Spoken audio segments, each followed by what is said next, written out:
ಬಿಸ್ಮಿಲ್ಲಾಹಿರ್ ರಹಮಾನಿರ್ ರಹೀಮ್. ಸ್ನೇಹಿತರೆ, ರಂಜಾನ್ ಕೇವಲ ಉಪವಾಸದ ತಿಂಗಳಲ್ಲ, ಆಧ್ಯಾತ್ಮಿಕ ಪ್ರಾರ್ಥನೆ ಮತ್ತು ಈ ತಿಂಗಳಲ್ಲಿ ಒಂದು ರಾತ್ರಿಯು ಅತಿ ಶ್ರೇಷ್ಠತೆ ಹೊಂದಿದೆ. ಈ ರಾತ್ರಿಯನ್ನು ಲೈಲತುಲ್ ಕದ್ರ್ ಅಂದರೆ ಪುಣ್ಯದ ರಾತ್ರಿ ಅಥವಾ ನಿರ್ಣಾಯಕ ರಾತ್ರಿ ಎಂದು ಕರೆಯುತ್ತಾರೆ. ಇಂದು ಈ ರಾತ್ರಿಯ ಇಬಾದತ್ ಅಂದರೆ ಆರಾಧನೆಯ ಬಗ್ಗೆ ತಿಳಿಯೋಣ.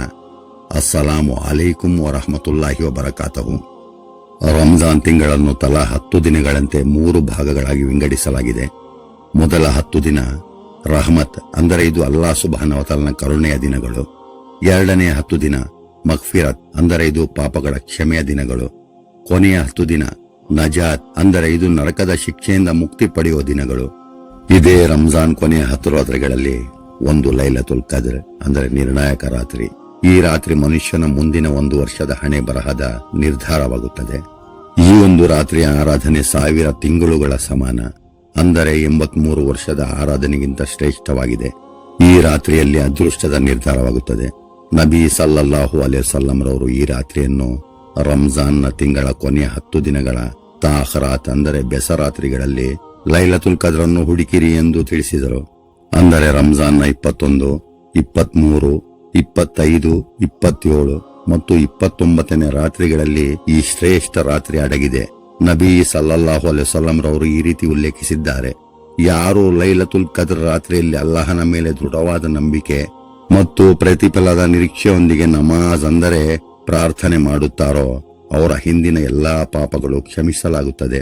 ನಬಿ ಸಲ್ಲಲ್ಲಾಹು ಅಲೈಹಿ ವಸಲ್ಲಂ ರವರು ಮದೀನಾಕ್ಕೆ ಬಂದ ನಂತರ ತಮ್ಮ ಜೀವನದ ಕೊನೆಯವರೆಗೆ ಪ್ರತಿ ವರ್ಷ ರಂಜಾನ್ನ ಕೊನೆಯ 10 ದಿನಗಳಲ್ಲಿ ಐತಿಕಾಫ್ ಕೂರುತ್ತಿದ್ದರು. ಅಂದರೆ ರಂಜಾನ್ನ ಕೊನೆಯ 10 ದಿನಗಳ ಕಾಲ 21ನೇ ದಿನದ ಸೂರ್ಯಾಸ್ತಮದಿಂದ ರಂಜಾನ್ ಚಂದಿರ ಕಾಣುವವರೆಗೆ. ಪವಿತ್ರ ಕುರಾನ್ನ 97ನೇ ಅಧ್ಯಾಯವಾದ ಸೂರತುಲ್ ಕದ್ರ್ ಶಕ್ತಿಯುತವಾದ ಸಂದೇಶವನ್ನು ನೀಡುತ್ತದೆ. ಇದು ಲೈಲತುಲ್ ಕದ್ರ್ ರಾತ್ರಿಯ ಮಹತ್ವವನ್ನು ತೋರಿಸುತ್ತದೆ. ಸೂರತುಲ್ ಕದ್ರ್ನ ಅನುವಾದ ಈ ಸೂರದಲ್ಲಿ 5 ವಚನಗಳಿವೆ. ಬಿಸ್ಮಿಲ್ಲಾಹಿರ್ ರಹಮಾನಿರ್ ರಹೀಮ್. ಖಂಡಿತವಾಗಿಯೂ ನಾವು ಇದನ್ನು ಅಂದರೆ ಕುರಾನ್ ಅನ್ನು ನಿರ್ಣಾಯಕ ರಾತ್ರಿಯಲ್ಲಿ ಇಳಿಸಿದೆವು. ನಿರ್ಣಾಯಕ ರಾತ್ರಿ ಎಂದರೇನೆಂದು ನಿಮಗೇನು ಗೊತ್ತು? ಆ ನಿರ್ಣಾಯಕ ರಾತ್ರಿಯು 1000 ತಿಂಗಳುಗಳಿಗಿಂತ ಶ್ರೇಷ್ಠವಾಗಿದೆ. ಆ ರಾತ್ರಿಯಲ್ಲಿ ದೇವದೂತರು ಮತ್ತು ರೂಹ್ ಜಿಬ್ರೀಲ್ ಅಲೈಹಿಸ್ಸಲಾಂ ತಮ್ಮ ಒಡೆಯನ ಆದೇಶದಂತೆ ಪ್ರತಿಯೊಂದು ಕಾರ್ಯದ ಆದೇಶದೊಂದಿಗೆ ಇಳಿದು ಬರುತ್ತಾರೆ. ಆ ರಾತ್ರಿಯು ಬೆಳಗಿನ ಉದಯದ ತನಕ ಸಂಪೂರ್ಣವಾಗಿ ಶಾಂತಿಯುತವಾಗಿದೆ. ಸೂರತುಲ್ ಕದ್ರ್ನಲ್ಲಿ ಇನ್ನ ಅನ್ಜಲ್ನಾಹು ಫೀ ಲೈಲತಿಲ್ ಕದ್ರ್, ಇಲ್ಲಿ ಈ ರಾತ್ರಿಯ ನಿರ್ಣಾಯಕ ಮತ್ತು ದೇವದೂತರ ಆಗಮನದ ಬಗ್ಗೆ ವಿವರಿಸಲಾಗಿದೆ. ಸೂರತ್ ದುಖಾನ್ನಲ್ಲಿ ಇನ್ನ ಅನ್ಜಲ್ನಾಹು ಫೀ ಲೈಲತಿನ್ ಮುಬಾರಕ, ಇಲ್ಲಿ ಅಲ್ಲಾಹ್ ಸುಬ್ಹಾನಹು ವ ತಆಲನು ಈ ರೀತಿ ಉಲ್ಲೇಖಿಸಿದ್ದಾನೆ: ಖಂಡಿತವಾಗಿಯೂ ನಾವು ಅದನ್ನು ಅಂದರೆ ಕುರಾನ್ ಅನ್ನು ಒಂದು ಶುಭ ರಾತ್ರಿಯಲ್ಲಿ ಇಳಿಸಿದೆವು. ಆ ರಾತ್ರಿಯಲ್ಲಿ ಪ್ರತಿಯೊಂದು ಮಹತ್ವದ ವಿಷಯದ ತೀರ್ಮಾನವನ್ನು ಮಾಡಲಾಗುತ್ತದೆ. ಈ ರಾತ್ರಿಯಲ್ಲಿ ಎಷ್ಟು ದೇವದೂತರು ಭೂಮಿಗೆ ಇಳಿಯುತ್ತಾರೆಂದರೆ ಭೂಮಿಯ ಮೇಲಿನ ಸಣ್ಣ ಕಲ್ಲುಗಳಿಗಿಂತಲೂ ಅವರ ಸಂಖ್ಯೆ ಹೆಚ್ಚಿರುತ್ತದೆ.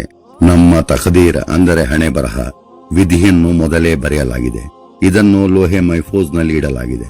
ಅಂದರೆ ಮುಂದಿನ 1 ವರ್ಷದ ನಮ್ಮ ತಕ್ದೀರ್ನಲ್ಲಿ ಏನಾಗುತ್ತದೆ ಎಂದು ಈ ರಾತ್ರಿಯಲ್ಲಿ ದೇವದೂತರಿಗೆ ಕೊಡಲಾಗುತ್ತದೆ. ಲೈಲತುಲ್ ಕದ್ರ್ ರಾತ್ರಿಯಲ್ಲಿ ಅಲ್ಲಾಹ್ ಸುಬ್ಹಾನಹು ವ ತಆಲನು ಮನುಷ್ಯನ ಮುಂದಿನ 1 ವರ್ಷದ ಜೀವನದ ಸಮಸ್ತ ವಿಷಯಗಳ ಬಗ್ಗೆ ತೀರ್ಮಾನ ತೆಗೆದುಕೊಳ್ಳುತ್ತಾನೆ. ಕುರಾನ್ನಲ್ಲಿ ಇದನ್ನು ಲೈಲತುಲ್ ಮುಬಾರಕ ಅಂದರೆ ಶುಭ ರಾತ್ರಿ ಎಂದು ಕರೆಯಲಾಗಿದೆ. ಈ ರಾತ್ರಿಯಲ್ಲಿ ದೇವದೂತರು ಪ್ರಮುಖವಾಗಿ ಮನುಷ್ಯನ ಈ 4 ವಿಷಯಗಳ ದಾಖಲೆಯನ್ನು ಅಲ್ಲಾಹ್ ಸುಬ್ಹಾನಹು ವ ತಆಲನಿಂದ ಪಡೆದುಕೊಳ್ಳುತ್ತಾರೆ. ಮೊದಲನೆಯದು ರಿಸ್ಕ್, ಮುಂದಿನ 1 ವರ್ಷದ ಅವಧಿಯಲ್ಲಿ ಆ ವ್ಯಕ್ತಿಗೆ ಎಷ್ಟು ಸಂಪತ್ತು ಸಿಗುತ್ತದೆ, ಅವನ ಆಹಾರದ ಬಗ್ಗೆ ಮತ್ತು ಅವನ ಆರ್ಥಿಕ ಏರಿಳಿತಗಳು ಹೇಗಿರುತ್ತದೆ ಎಂದು ಈ ರಾತ್ರಿ ನಿರ್ಧಾರವಾಗುತ್ತದೆ. ಎರಡನೆಯದು ಅಜಲ್, ಮುಂದಿನ ರಂಜಾನ್ ಬರುವಷ್ಟರಲ್ಲಿ ಯಾರು ಮರಣ ಹೊಂದುತ್ತಾರೆ ಮತ್ತು ಯಾರ ಜನ್ಮವಾಗುತ್ತದೆ ಎಂಬ ಪಟ್ಟಿಯನ್ನು ದೇವದೂತರಿಗೆ ನೀಡಲಾಗುತ್ತದೆ. ಮುಂದಿನ ವರ್ಷ ಸಾವಿನ ಪಟ್ಟಿಯಲ್ಲಿ ಯಾರ ಹೆಸರಿದೆ ಎಂದು ಈ ರಾತ್ರಿ ದೇವದೂತರಿಗೆ ತಿಳಿಸಲಾಗುತ್ತದೆ. ಮೂರನೆಯದು ಆಮಾಲ್, ಆ ವ್ಯಕ್ತಿಯು ಮುಂದಿನ 1 ವರ್ಷದಲ್ಲಿ ಯಾವ ರೀತಿಯ ಕೆಲಸ ಮಾಡುತ್ತಾನೆ, ಅವನ ಕರ್ಮಗಳು ಒಳ್ಳೆಯದು ಮತ್ತು ಕೆಟ್ಟ ಕೆಲಸದ ಬಗ್ಗೆ ದೇವದೂತರಿಗೆ ತಿಳಿಸಲಾಗುತ್ತದೆ. ನಾಲ್ಕನೆಯದು ಮಸಾಯಿಬ್ ಅಂದರೆ ಘಟನೆಗಳು, ಕಷ್ಟ ಸುಖ, ಆ ವ್ಯಕ್ತಿಗೆ ಮುಂದಿನ ವರ್ಷದಲ್ಲಿ ಸಂಭವಿಸಲಿರುವ ಅಪಘಾತಗಳು, ಅನಾರೋಗ್ಯ, ಮದುವೆ ಅಥವಾ ಇನ್ಯಾವುದೇ ಪ್ರಮುಖ ಘಟನೆಗಳ ಬಗ್ಗೆ ದಾಖಲೆಗಳನ್ನು ಈ ರಾತ್ರಿ ನೀಡಲಾಗುತ್ತದೆ. ನಮ್ಮ ತಕ್ದೀರ್ ಮೊದಲೇ ಬರೆಯಲಾಗಿದೆ ಮತ್ತು ಅದರಲ್ಲಿ ಮುಂದಿನ 1 ವರ್ಷದ ಪಟ್ಟಿಯನ್ನು ದೇವದೂತರಿಗೆ ನೀಡಲಾಗುತ್ತದೆ. ಇದರಿಂದ ನಮಗೇನು ಮಾಡಲಾಗುತ್ತದೆ? ನಮಗೋಸ್ಕರ ಅಲ್ಲಾಹ್ ಸುಬ್ಹಾನಹು ವ ತಆಲನು ಒಂದು ದೊಡ್ಡ ಸಾಧನವನ್ನು ಕೊಟ್ಟಿದ್ದಾನೆ. ಅದೇನೆಂದರೆ ಅಲ್ಲಾಹ್ ಸುಬ್ಹಾನಹು ವ ತಆಲನ ಬಳಿ ಪ್ರಾರ್ಥಿಸುವುದು. ಇದನ್ನು ದುವಾ ಎನ್ನುತ್ತಾರೆ.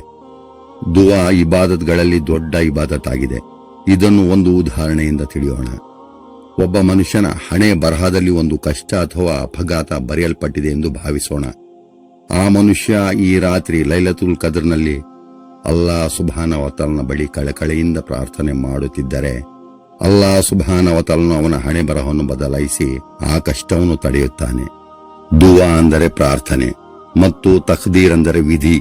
ಇವುಗಳ ನಡುವಿನ ಸಂಬಂಧದ ಬಗ್ಗೆ ನಬಿ ಸಲ್ಲಲ್ಲಾಹು ಅಲೈಹಿ ವಸಲ್ಲಂ ರವರು ನೀಡಿದ ವಿವರಣೆ ಅತ್ಯಂತ ಆಳವಾದದ್ದು. ಇದನ್ನು ತಿಳಿಯೋಣ. ನಬಿ ಸಲ್ಲಲ್ಲಾಹು ಅಲೈಹಿ ವಸಲ್ಲಂ ರವರು ಈ ರೀತಿ ಉಲ್ಲೇಖಿಸಿದ್ದಾರೆ: ತಕ್ದೀರನ್ನು ದುವಾ ಹೊರತು ಬೇರೇನು ತಡೆಯಲಾರದು ಮತ್ತು ಆಯಸ್ಸನ್ನು ಸತ್ಕರ್ಮಗಳ ಹೊರತು ಬೇರೇನು ಹೆಚ್ಚಿಸಲಾರದು.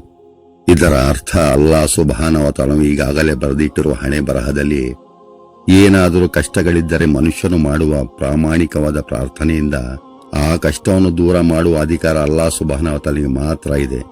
ಆದ್ದರಿಂದ ಅಲ್ಲಾಹನ ಬಳಿ ಪ್ರಾರ್ಥಿಸಿ. ನಬಿ ಸಲ್ಲಲ್ಲಾಹು ಅಲೈಹಿ ವಸಲ್ಲಂ ರವರು ಇನ್ನೊಂದೆಡೆ ಈ ರೀತಿ ಉಲ್ಲೇಖಿಸಿದ್ದಾರೆ: ಖಂಡಿತವಾಗಿಯೂ ಪ್ರಾರ್ಥನೆಯು ಇಳಿದು ಬಂದಿರುವ ಕಷ್ಟಗಳಿಗೂ ಮತ್ತು ಇನ್ನೂ ಬರಲಿರುವ ಕಷ್ಟಗಳಿಗೂ ಪ್ರಯೋಜನಕಾರಿಯಾಗಿದೆ. ವಿಧಿ ಮತ್ತು ಪ್ರಾರ್ಥನೆಯು ಆಕಾಶ ಮತ್ತು ಭೂಮಿಯ ನಡುವೆ ಪರಸ್ಪರ ಹೋರಾಡುತ್ತವೆ ಮತ್ತು ಅಂತಿಮ ತೀರ್ಪಿನ ದಿನದವರೆಗೆ ಪ್ರಾರ್ಥನೆಯು ಆ ಕಷ್ಟವನ್ನು ತಡೆದು ನಿಲ್ಲಿಸುತ್ತದೆ. ಕಲ್ಪಿಸಿಕೊಳ್ಳಿ, ಆಕಾಶದಿಂದ ಒಂದು ಕಷ್ಟ ಮನುಷ್ಯನ ಮೇಲೆ ಇಳಿದು ಬರುತ್ತಿದೆ. ಅದೇ ಸಮಯದಲ್ಲಿ ಆ ಮನುಷ್ಯ ತನ್ನ ಕೈ ಚಾಚಿ ಅಲ್ಲಾಹ್ ಸುಬ್ಹಾನಹು ವ ತಆಲನ ಬಳಿ ಪ್ರಾರ್ಥಿಸುತ್ತಿದ್ದಾನೆ. ಆಗ ಆತನ ಪ್ರಾರ್ಥನೆ ಆಕಾಶಕ್ಕೆ ಏರುತ್ತದೆ ಮತ್ತು ಇಳಿದು ಬರುತ್ತಿರುವ ಕಷ್ಟವನ್ನು ಮಧ್ಯದಲ್ಲೇ ತಡೆಯುತ್ತದೆ. ದುವಾ ತಕ್ದೀರ್ನ ಕಷ್ಟವನ್ನು ತಡೆಯುತ್ತದೆ. ಮನುಷ್ಯನು ಮಾಡುವ ಪ್ರಾರ್ಥನೆ ಕೂಡ ತಕ್ದೀರ್ನಲ್ಲೇ ಬರೆದಿರುತ್ತದೆ. ಅಂದರೆ ಅಲ್ಲಾಹ್ ಸುಬ್ಹಾನಹು ವ ತಆಲನಿಗೆ ಮೊದಲೇ ತಿಳಿದಿದೆ, ಈ ಮನುಷ್ಯನು ಇಂತಹ ಸಮಯದಲ್ಲಿ ಕಷ್ಟಕ್ಕೆ ಒಳಗಾದಾಗ ನನಗೆ ಪ್ರಾರ್ಥಿಸುತ್ತಾನೆ, ಆಗ ನಾನು ಅವನ ಕಷ್ಟವನ್ನು ದೂರ ಮಾಡುತ್ತೇನೆ. ಆದ್ದರಿಂದ ದುವಾ ತಕ್ದೀರ್ ವಿರುದ್ಧವಲ್ಲ, ಬದಲಿಗೆ ತಕ್ದೀರ್ನಲ್ಲಿರುವ ಕಷ್ಟವನ್ನು ಹೋಗಲಾಡಿಸಲು ಅಲ್ಲಾಹ್ ಸುಬ್ಹಾನಹು ವ ತಆಲನೇ ಪ್ರಾರ್ಥನೆಯನ್ನು ನಮಗೆ ನೀಡಿದ ಒಂದು ದೊಡ್ಡ ಆಯುಧವಾಗಿದೆ. ನಬಿ ಸಲ್ಲಲ್ಲಾಹು ಅಲೈಹಿ ವಸಲ್ಲಂ ರವರು ಈ ರೀತಿ ಉಲ್ಲೇಖಿಸಿದ್ದಾರೆ: ತಕ್ದೀರ್ ಮತ್ತು ದುವಾ ನಡುವಿನ ಸಂಬಂಧದಲ್ಲಿ ಮನುಷ್ಯನಿಗೆ 3 ರೀತಿಯ ಲಾಭ ಸಿಗುತ್ತದೆ. ಒಂದನೆಯದು, ಅವನು ಕೇಳಿದ ಪ್ರಾರ್ಥನೆಯು ತಕ್ಷಣ ಈಡೇರುತ್ತದೆ ಮತ್ತು ತಕ್ದೀರ್ ಬದಲಾಗುತ್ತದೆ. ಎರಡನೆಯದು, ಅವನು ಕೇಳಿದ್ದು ಸಿಗದಿದ್ದರೆ ಬರಲಿರುವ ಯಾವುದೇ ದೊಡ್ಡ ಗಂಡಾಂತರವನ್ನು ಆ ಪ್ರಾರ್ಥನೆಯ ಮೂಲಕ ಅಲ್ಲಾಹ್ ಸುಬ್ಹಾನಹು ವ ತಆಲನು ತಡೆಯುತ್ತಾನೆ. ಮೂರನೆಯದು, ಆ ವ್ಯಕ್ತಿಯು ಪ್ರಾರ್ಥನೆಯ ಪ್ರತಿಫಲ ಪರಲೋಕಕ್ಕಾಗಿ ಉಳಿಸಿಡಲಾಗುತ್ತದೆ. ಸ್ನೇಹಿತರೆ, ಲೈಲತುಲ್ ಕದ್ರ್ ರಾತ್ರಿಯಲ್ಲಿ ನಾವೇಕೆ ಅತಿಯಾಗಿ ಪ್ರಾರ್ಥಿಸಬೇಕು ಎಂದರೆ, ಈ ರಾತ್ರಿ ಬರೆಯಲ್ಪಡುವ ರಿಸ್ಕ್ ಮತ್ತು ಅಜಲ್ ಅಂದರೆ ಸಂಪಾದನೆ ಮತ್ತು ಸಾವು, ಈ ಪಟ್ಟಿಯಲ್ಲಿ ಏನಾದರೂ ಕಠಿಣ ನಿರ್ಧಾರಗಳಿದ್ದರೆ ಅದನ್ನು ಪ್ರಾರ್ಥನೆಯ ಮೂಲಕ ಅಲ್ಲಾಹ್ ಸುಬ್ಹಾನಹು ವ ತಆಲನ ಕರುಣೆಯಿಂದ ಸರಿಪಡಿಸಿಕೊಳ್ಳಲು ಸಾಧ್ಯ. ರಂಜಾನ್ನ ಕೊನೆಯ 10 ರಾತ್ರಿಗಳಲ್ಲಿ ನಿದ್ದೆ ಕಡಿಮೆ ಮಾಡಿ ಆರಾಧನೆ ಮಾಡುವುದು ಉತ್ತಮವಾಗಿದೆ.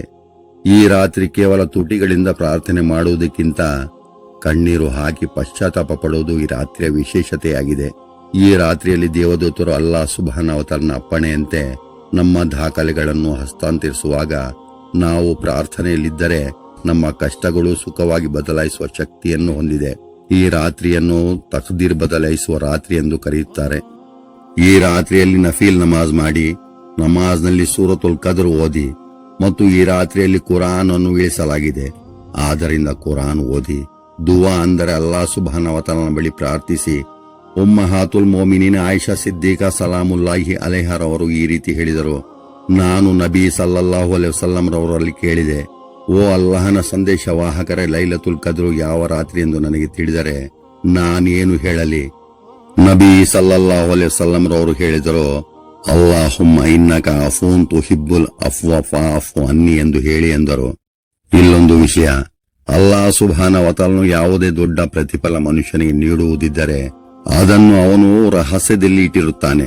ಶುಕ್ರವಾರದಲ್ಲಿ ಒಂದು ಗಳಿಗೆ ಈ ರೀತಿ ಇದೆ. ಆ ಸಮಯದಲ್ಲಿ ಯಾವ ವ್ಯಕ್ತಿಯು ದುವಾ ಮಾಡುತ್ತಾನೋ ಅದನ್ನು ಈಡೇರಿಸಲಾಗುತ್ತದೆ. ನಬಿ ಸಲ್ಲಲ್ಲಾಹು ಅಲೈಹಿ ವಸಲ್ಲಂ ರವರು ಆ ಕ್ಷಣವು ಬಹಳ ಸಣ್ಣದು ಎಂಬಂತೆ ತಮ್ಮ ಕೈಯಿಂದ ಸನ್ನೆ ಮಾಡಿ ತೋರಿಸಿದರು. ಇದನ್ನು ದೊಡ್ಡ ವಿದ್ವಾಂಸರು ಶುಕ್ರವಾರದ ಖುತ್ಬಾ ನೀಡಲು ಮೆಂಬರ್ ಮೇಲೆ ಕುಳಿತ ಕ್ಷಣದಿಂದ ಜುಮ್ಮಾ ನಮಾಜ್ ಮುಗಿಯುವ ತನಕ ಎಂದರು. ಕೆಲವು ವಿದ್ವಾಂಸರು ಶುಕ್ರವಾರದ ಅಸರ್ ನಮಾಜ್ನಿಂದ ಮಗ್ರಿಬ್ ನಮಾಜ್ ವರೆಗಿನ ಸಮಯ ಅನ್ನುತ್ತಾರೆ. ಸಹಾಬಾ ರದಿಯಲ್ಲಾಹು ಅನ್ಹುರವರು ಇದನ್ನೇ ಸೂಕ್ತವಾದ ಸಮಯ ಅಂದರು. ಆ ಸಮಯ ಬೇಕಾದರೆ ಅದನ್ನು ಹುಡುಕಬೇಕು, ಹಾಗೆಯೇ ಸಿಗುವುದಿಲ್ಲ. ಇಡೀ ಶುಕ್ರವಾರದ ದಿನವನ್ನು ಆಸಕ್ತಿಯಿಂದ ಭಕ್ತಿಯಿಂದ ಕಳೆಯಬೇಕು. ಇದೇ ರೀತಿ ಪ್ರತಿ ರಾತ್ರಿ ಕೊನೆಯ ಭಾಗದಲ್ಲಿ, ಅಂದರೆ ರಾತ್ರಿಯ ಕೊನೆಯ ಭಾಗದಲ್ಲಿ ತಹಜುದ್ ನಮಾಜ್ ಮಾಡುವುದು, ಹಾಗೂ ಯೋಮೆ ಅರಾಫಾ ದಿನ, ಯೋಮೆ ಅಶೂರಾ ದಿನ, ಈದುಲ್ ಫಿತರ್ ರಾತ್ರಿ, ಈದುಲ್ ಅಜಾ ರಾತ್ರಿ, ಹಾಗೆ ಒಂದು ಶ್ರೇಷ್ಠ ರಾತ್ರಿ ಲೈಲತುಲ್ ಕದ್ರ್. ಇದನ್ನು ಅಲ್ಲಾಹ್ ಸುಬ್ಹಾನಹು ವ ತಆಲನು ರಹಸ್ಯವಾಗಿಟ್ಟಿದ್ದಾನೆ. ಇದನ್ನು ರಂಜಾನ್ನ ಕೊನೆಯ 10 ರಾತ್ರಿಯಲ್ಲಿ ಹುಡುಕಬೇಕು.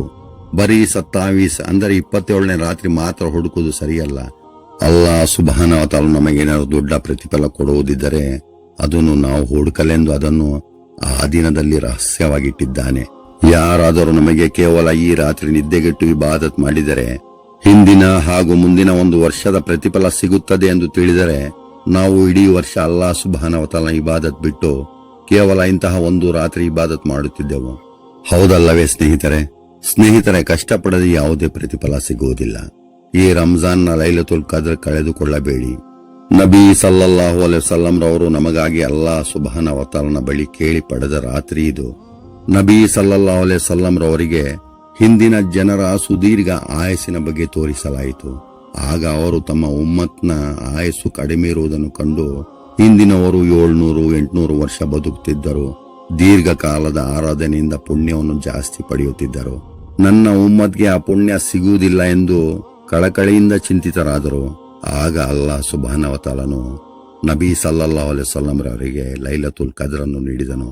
ಈ ಒಂದು ರಾತ್ರಿ 1000 ತಿಂಗಳುಗಳಿಗಿಂತ ಶ್ರೇಷ್ಠವಾಗಿದೆ. ಇತರ ಯಾವುದೇ ಪ್ರವಾದಿಗಳ ಉಮ್ಮತ್ಗೆ ಈ ಲೈಲತುಲ್ ಕದ್ರ್ ಸಿಕ್ಕಿರಲಿಲ್ಲ. ಇದು ಕೇವಲ ನಬಿ ಸಲ್ಲಲ್ಲಾಹು ಅಲೈಹಿ ವಸಲ್ಲಂ ರವರ ಮೇಲಿನ ಪ್ರೀತಿಗೆ ಅಲ್ಲಾಹ್ ಸುಬ್ಹಾನಹು ವ ತಆಲನು ಕೊಟ್ಟನು. ಇದು ನಮಗೆ ಸಿಕ್ಕಿರುವ ದೊಡ್ಡ ಭಾಗ್ಯ. ನಮ್ಮ ಜೀವನದಲ್ಲಿ 10 ಲೈಲತುಲ್ ಕದ್ರ್ ಸಿಕ್ಕಿದರೂ 800 ವರ್ಷಗಳ ಇಬಾದತ್ ಮಾಡಿದ ಪುಣ್ಯ, ಅಥವಾ ಜೀವನದಲ್ಲಿ 20 ಲೈಲತುಲ್ ಕದ್ರ್ ಸಿಕ್ಕಿದರೆ 1600 ವರ್ಷ ಕಾಲ ಇಬಾದತ್ ಮಾಡಿದ ಪುಣ್ಯ ಸಿಗುತ್ತದೆ ಸ್ನೇಹಿತರೆ. ಆದ್ದರಿಂದ ಲೈಲತುಲ್ ಕದ್ರ್ ಬರೀ ರಂಜಾನ್ನ 27ನೇ ರಾತ್ರಿಯಲ್ಲಿ ಮಾತ್ರ ಇಬಾದತ್ ಮಾಡುವ ಬದಲು ಸಹಾಬಾ ರದಿಯಲ್ಲಾಹು ಅನ್ಹುರವರು ರಂಜಾನ್ನ ಕೊನೆಯ 10 ರಾತ್ರಿಗಳಲ್ಲಿ ಲೈಲತುಲ್ ಕದ್ರನ್ನು ಹುಡುಕುತ್ತಿದ್ದರು. ನಮಗೆ ಈ ವರ್ಷ ರಂಜಾನ್ನ ಕೊನೆಯ 10 ರಾತ್ರಿಯಲ್ಲಿ ಇಬಾದತ್ ಮಾಡಲು ಅಲ್ಲಾಹ್ ಸುಬ್ಹಾನಹು ವ ತಆಲನು ಹಿದಾಯತ್ ನೀಡಲಿ. ಈ ವರ್ಷದ ರಂಜಾನ್ ಉಪವಾಸ ಇಡಲು ಶಕ್ತಿ ಮತ್ತು ಮಾರ್ಗದರ್ಶನ ನೀಡಲಿ. ಸ್ನೇಹಿತರೆ, ತಮಗೆ ಈ ವಿಡಿಯೋ ಇಷ್ಟವಾಗಿದ್ದರೆ ನನ್ನ ಚಾನೆಲ್ ಸಬ್ಸ್ಕ್ರೈಬ್ ಮಾಡಿ, ರಂಜಾನ್ ಬಗ್ಗೆ ಕಾಮೆಂಟ್ ಮಾಡಿ, ಲೈಕ್ ಮಾಡಿ, ಶೇರ್ ಮಾಡಿ. ಇನ್ನೊಂದು ವಿಷಯದೊಂದಿಗೆ ಮತ್ತೆ ಭೇಟಿಯಾಗೋಣ. ಅಸ್ಸಲಾಮು ಅಲೈಕುಂ ವರಹಮತುಲ್ಲಾಹಿ ವಬರಕಾತುಹು.